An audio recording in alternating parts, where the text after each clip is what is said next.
buong buhay kong iaalay ang buhay ko para sa mga batang ito. Kasi ito yung bukasyon na ibinigay sa akin ng Panginoon.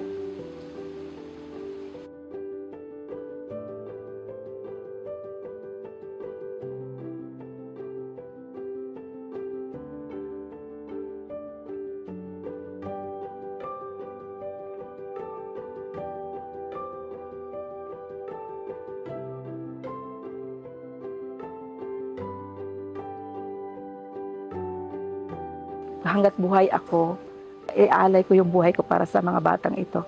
Kasi nakikita ko na kinakailangan nila yung pangangalaga at pagmamahal.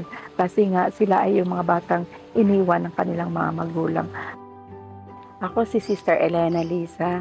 Ako ang aking role dito sa orphanage ay isang house parent. Ibig sabihin ako yung magulang ng bata dito sa institution. Bilang isang house parent or tinatawag natin magulang ng mga bata dito sa institution, sinusigurado ko na nararamdaman nila yung pagmamahal, yung init ng pagmamahal ng isang ina na hindi nila naramdaman doon sa kanilang tunay na ina. So, bilang katabi ko sa kanilang pagtulog, sa mga gawain nila, sa araw-araw nilang activity dito sa institution, nandidiyan ako lagi sa kanilang tabi. Bilang isang ina, halimbawa sa pagtulog nila, katabi kong matulog ang mga bata. And then kapag may kinakailangan ng bata, ibig sabihin, alam ko na yung pag umiyak yung bata, ano yung pangangailangan ng bata.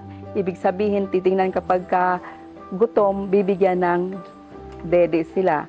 Kapag natapos ang nabigyan ng dede at umiyak pang bata, ibig sabihin meron pang isang pangangailangan yung bata. Ibig sabihin, basa siguro yung diaper niya, baka may pupo siya, so papalitan yung diaper ng bata.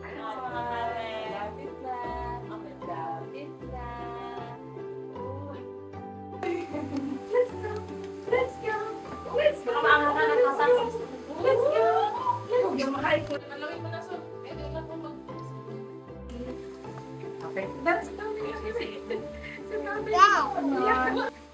Oh, come on.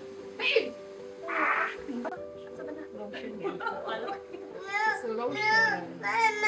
Yes.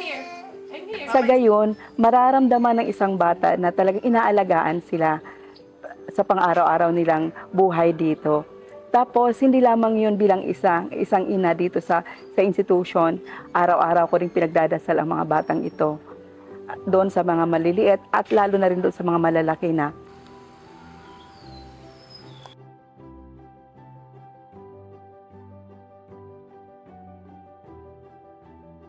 Hindi naman mahirap kapag buong puso mong binibigay yung sarili mo.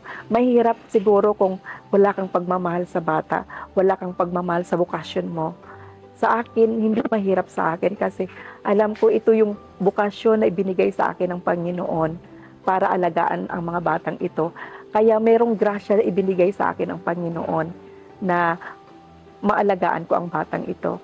Kaya sa akin, minsan, iiyak yung isa, merong maiiyak yung isa. Pero sige, dahan-dahan lang maibigay yung anong gusto ng bawat bata. Kasi hindi mahirap kasi bukal sa puso ang pag-aalaga at pagmamahal sa kanila.